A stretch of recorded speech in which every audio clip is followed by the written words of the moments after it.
salam sejahtera bagi kita semua.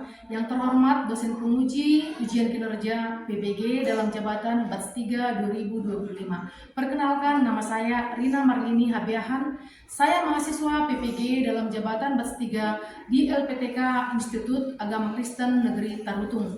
Dengan nomor peserta 10203638188001. Saya adalah seorang guru di SD Negeri 030290 Pungan Sitinjo, Kabupaten Teri, Sumatera Utara. Pada kesempatan ini, saya akan melaksanakan praktek pembelajaran guna memenuhi tugas ujian kinerja PPG dalam jabatan Batch 3 tahun 2025.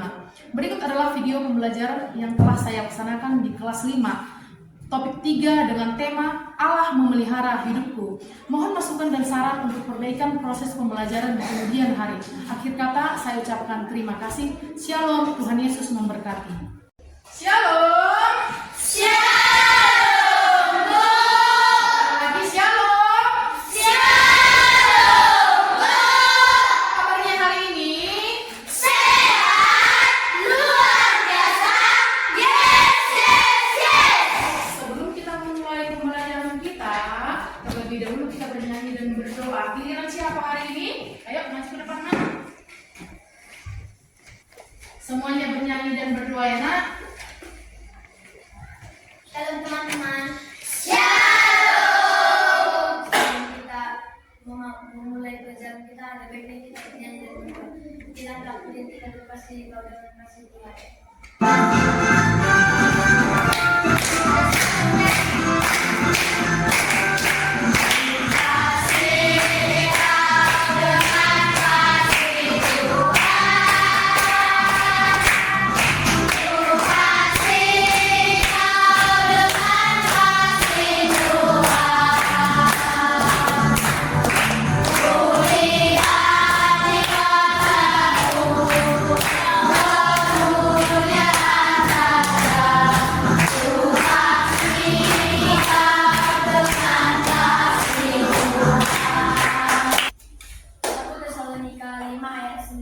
Janganlah padamkan roh. Teman-teman, mari kita bersatu dalam doa. Allah Bapa kami yang maha esa dalam kerajaan surga, dan syukur karena hadiratnya Bapa. Bapa, pada pagi hari ini kami belajar dan Engkau bukalah pelajaran pikiran kami agar dapat memahami yang diberikan oleh kami Bapa. Berikanlah guru kami, berikanlah mereka kesabaran yang Bapa dan dapat mendidikannya Bapa.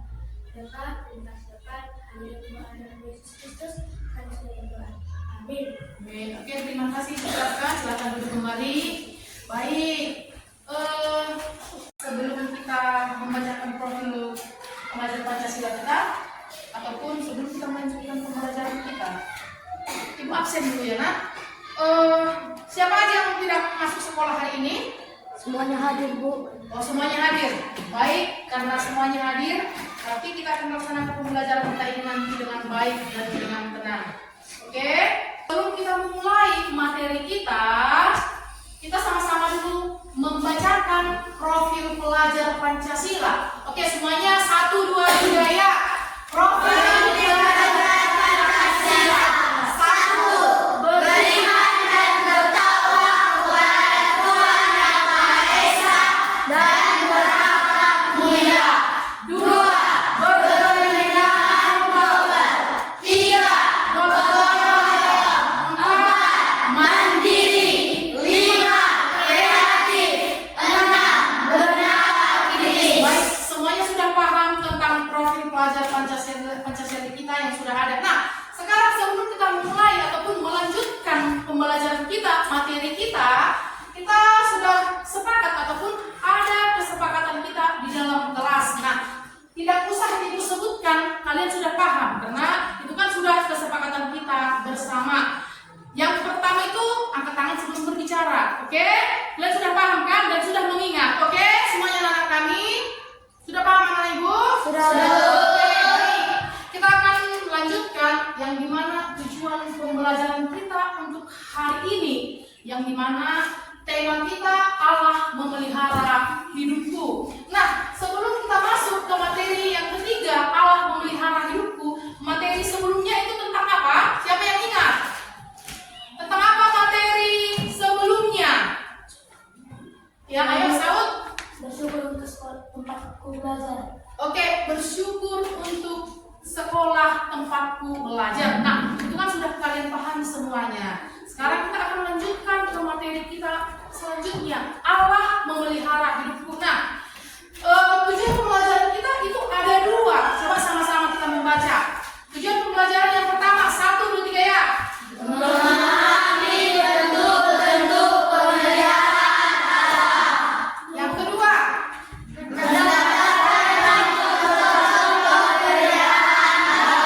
yang pertama memahami bentuk-bentuk pemeliharaan Allah. Yang kedua mendaftarkan contoh-contoh pemeliharaan Allah. Sebelum ibu jelaskan materinya tentang Allah memelihara hidupku, ibu ada ice breaking. Oke, ice breaking dulu kita sebentar karena sudah ibu lihat ada yang tegang. Padahal ini juga pembelajaran agama, nggak bisa ada yang tegang-tegang. Oke, baik, semuanya berdiri dulu anak ibu. Ayo. Tepuk hebat. Aku hebat, aku oke, aku luar biasa. Yes, yes, yes. Sekali lagi, tepuk hebat. Aku hebat, aku oke, aku luar biasa. Yes, yes, yes. Oke, silahkan duduk kembali. Baik, tadi kan yang pas pertama kita masuk ibu lihat banyak yang tegang. Tapi ketika kita sudah selesai speaking, semuanya sudah memasuki materi kita, yaitu Allah memelihara hidupku. Bagaimana Allah memelihara hidup kita? Oke, ibu mau tanya dulu, siapa di sini yang pernah sakit? Baik, turunkan tangannya, pasti semua di sini pernah sakit. Oke, siapa yang menyembuhkan kita? Oke. Oke. Lewat bagaimana Tuhan Yesus menyembuhkan kita? Lewat siapa? Lewat siapa? Ada dokter, ada perawat, ada bidan, pokoknya segala para medis. Baik. Sebelum kita lanjutkan kembali pembelajaran kita bernyanyi dulu satu pujian. Nah, setelah selesai nanti pujian kita ini, ibu akan bagikan LKPD untuk kalian semua, oke? Kita akan angkat lagu pujian kita, Betapa Baiknya Engkau Tuhan, karena ini berhubungan dengan bagaimana Allah memelihara hidup kita. Karena Tuhan Yesus itu baik bagi kita semua. Sudah paham? Oke, kalau ibu akan bagikan LKPD kita yang pertama. Semua kita bernyanyi ya nak.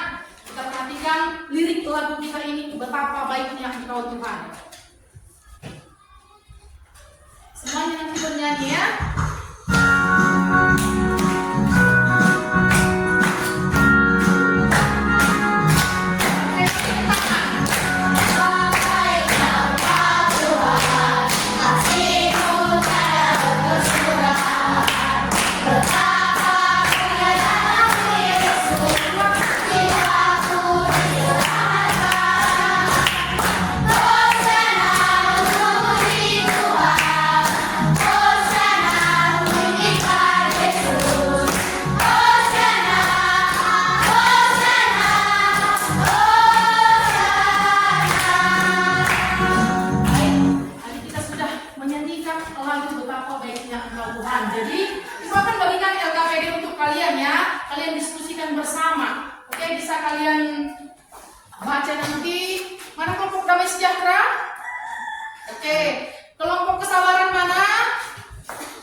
Jawabannya udah, setiap kelompok satu orang yang akan membacakan hasil jawabannya. Ayo dikerjakan, dituliskan namanya.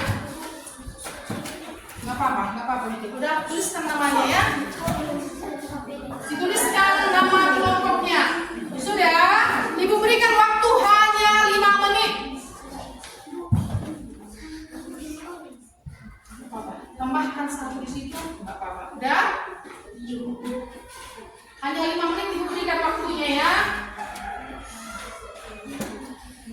Diskusikan dengan teman kelompokmu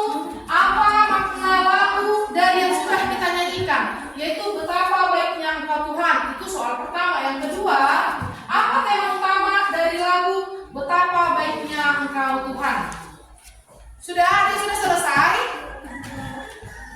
Kelompok siapa sudah selesai?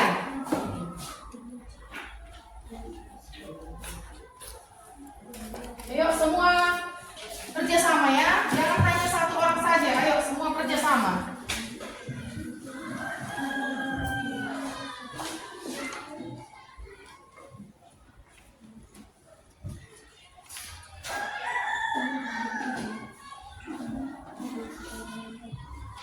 Oke.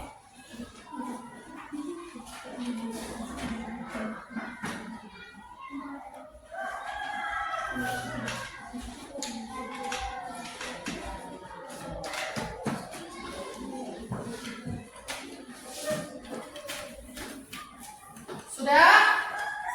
Angkat tangannya kelompok siapa yang sudah selesai? Kelompok mana yang sudah selesai?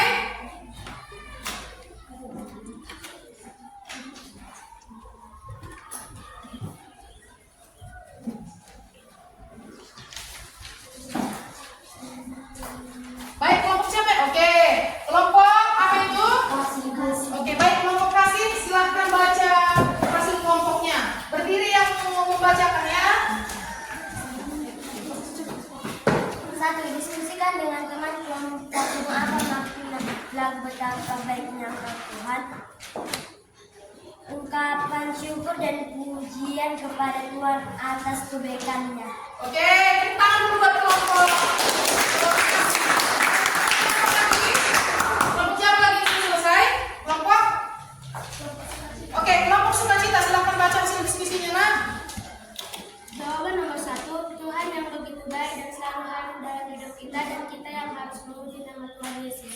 Oke, tepuk tangan lagi. Oke, oke kelompok damai sejahtera. Ayo kelompok damai sejahtera. Diskusikan dengan teman kelompokmu apa makna lagu betapa baiknya engkau Tuhan. 1. Mengungkapkan syukur dan pujian. 2. Tuhan gembalaku yang baik. Oke, baik. Tepuk tangan lagi kelompok. 1. Diskusikan dengan teman kelompokmu apa makna lagu betapa baiknya engkau Tuhan. 1. Mengungkapkan rasa syukur. 2. Tuhan sebagai gembala yang baik.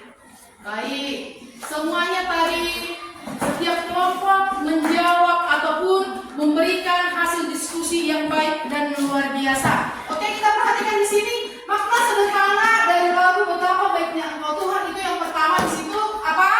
Mengungkapkan syukur dan pujian. Yang kedua, Tuhan sebagai gembala yang baik. Yang ketiga, kasih Yesus yang besar. Dan keempat, penghiburan dan kekuatan dalam kesulitan. Dan yang kelima, pesan universal tentang bagaimana kebaikan Tuhan Yesus. Itulah tadi makna dari lagu betapa baiknya engkau Tuhan. Dan yang kedua, tema utama dari lagu betapa baiknya engkau Tuhan di situ adalah bagaimana kita memuji dan meninggikan nama Tuhan serta mengungkapkan kasih dan kebaikannya. Baik. Nah, materi kita hari ini kita ambil dari 2 Raja-Raja 5 ayat 1 sampai 19. Di situ nanti ada bagaimana seorang panglima tentara yang disembuhkan oleh Tuhan, yaitu tentang Naaman disembuhkan. Itu ada di 2 Raja-Raja 5 ayat 1 sampai 19. Semua bisa baca yang ada di depan? Bisa baca? Oke, kita baca secara responsoria ya. Ibu baca ayat yang pertama, kalian ayat yang kedua, begitu seterusnya. Sudah? Nanti dari situ kita pahami, kita tahu bagaimana Naaman disembuhkan dari penyakit kusta. Oke. 2 Raja-Raja 5 ayat 1 sampai 19. Naaman disembuhkan. Naaman panglima Raja Aram adalah seorang terpandang di hadapan tuannya dan sangat disayangi, sebab oleh dia Tuhan telah memberikan kemenangan kepada orang Aram. Tetapi orang itu seorang pahlawan tentara sakit kusta. Ayo lanjutkan yang kedua. Orang Aram pernah keluar bergelombolan dan negeri Israel. Maka jawab Raja Aram, baik, pergilah dan aku akan mengirim surat kepada Israel. Lalu pergilah Naaman dan membawa sebagai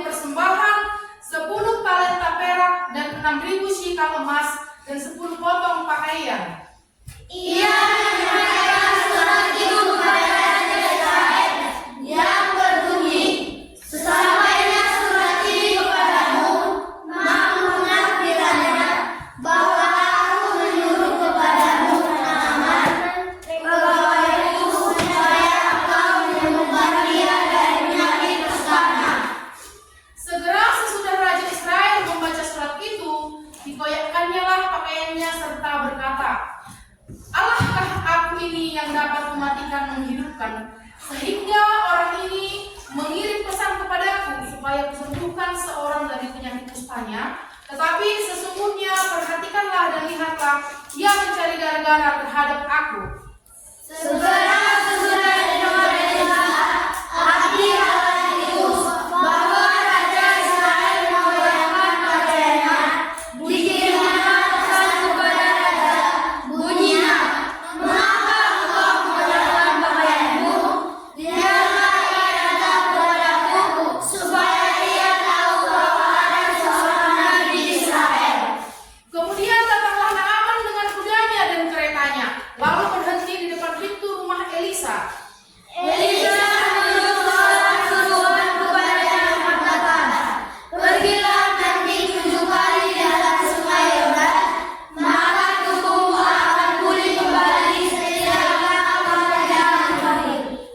Tetapi pergilah Naaman dengan gusar sambil berkata, aku sangka bahwa setidak-tidaknya ia dapat keluar dan berdiri memanggil nama Tuhan Allahnya, lalu menggerak-gerakkan tangannya di atas tempat penyakit itu, dan dengan demikian menyembuhkan penyakit kustaku. Bukanlah Abana dan Bahan sungai di Mesir lebih baik dari segala sungai di Israel? Bukanlah aku dapat mandi di sana dan menjadi kawin? Kemudian berbalilah ia dan pergi dengan keras hati. Tetapi pegawai-pegawainya datang mendekat serta berkata kepadanya, Bapak, seandainya Nabi itu menyuruh perkara yang sukar kepadamu, bukankah Bapak akan melakukannya? Apabila sekarang ia hanya berkata kepadamu, mandilah dan engkau akan menjadi tahir.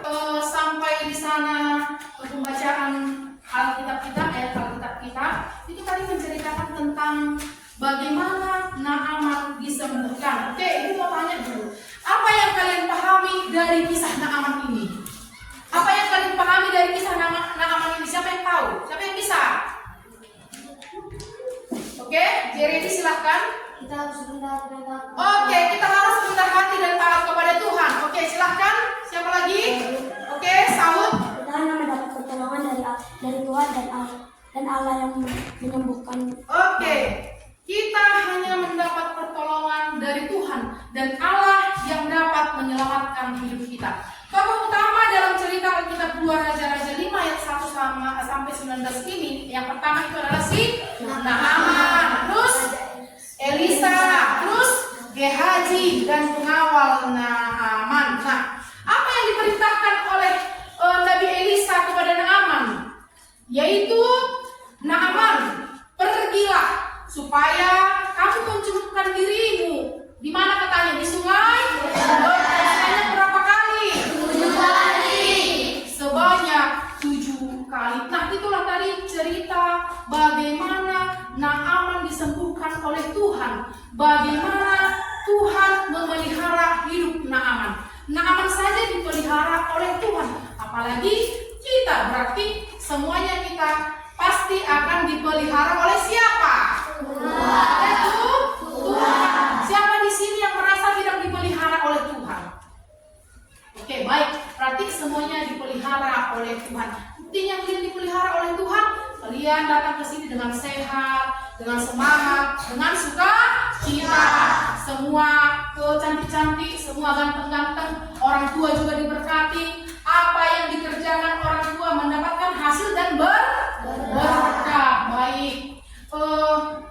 Materi kita untuk hari ini yang dimana tadi Allah memelihara hidup kita. Boleh kita simpulkan apa yang menjadi kesimpulan ataupun ringkasan dari materi kita ataupun topik kita hari ini, yaitu Allah memelihara hidup manusia.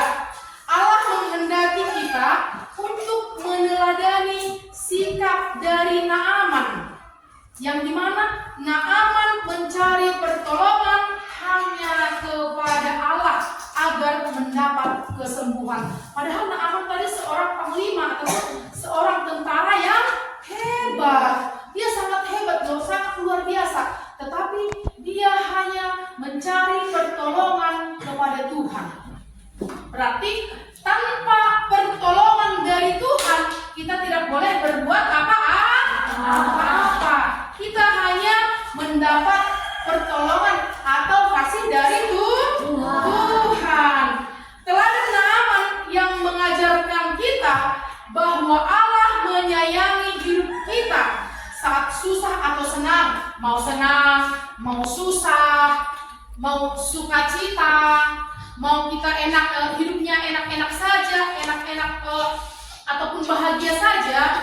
Yang menyayangi kita ataupun memberkati kita hanyalah Tuhan. Jadi oleh karena itu anak-anak ibu semua pasti sudah paham, Allah lah yang memelihara hidup kita seperti tadi Naaman. Kita tidak boleh berbuat apa-apa tanpa pemeliharaan Allah. Nah, kenapa kita membutuhkan pemeliharaan Allah? Kenapa kita membutuhkan pemeliharaan Allah? Karena Allah yang menciptakan kita, Allah yang menciptakan umat manusia, hanya Allah yang sanggup menjamin ataupun menolong hidup manusia. Bagaimana cara Allah memelihara kita coba? Bagaimana cara Allah memelihara kita? Yang pertama itu Allah memberikan orang-orang yang merawat dan mau mendampingi kita.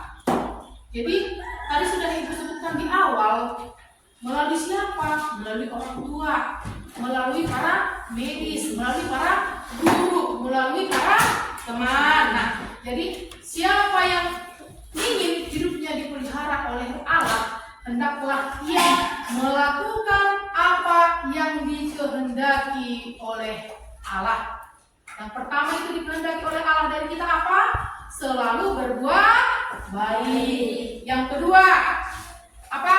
Rajin beribadah, rajin memuji Tuhan, rajin berdoa, setia dan taat kepada Tuhan. Itulah pembelajaran kita untuk hari ini. Jadi anak-anak ibu pasti semuanya sudah memahami bagaimana cara Allah memelihara hidup kita. Oke? Sampai di sini pertemuan kita untuk hari ini.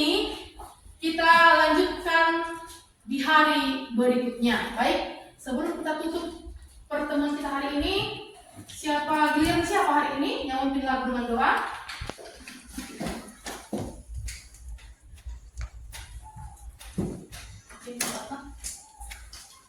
Terima kasih.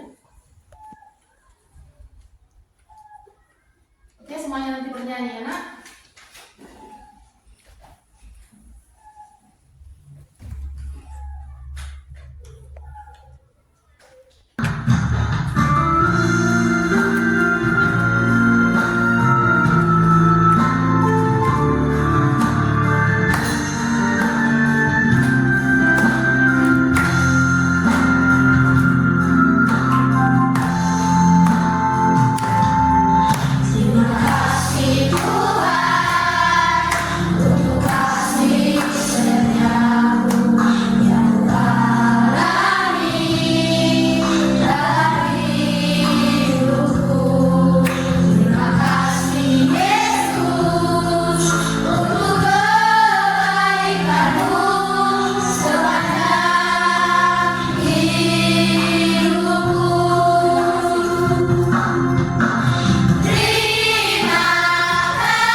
Dan yang dosa dan kesalahan yang tidak sengaja kami berbuat, Tuhan mengampuni. Hanya di dalam Yesus Kristus kami berdoa. Yesus, amin. Amin. Oke. Terima kasih semuanya anak ibu.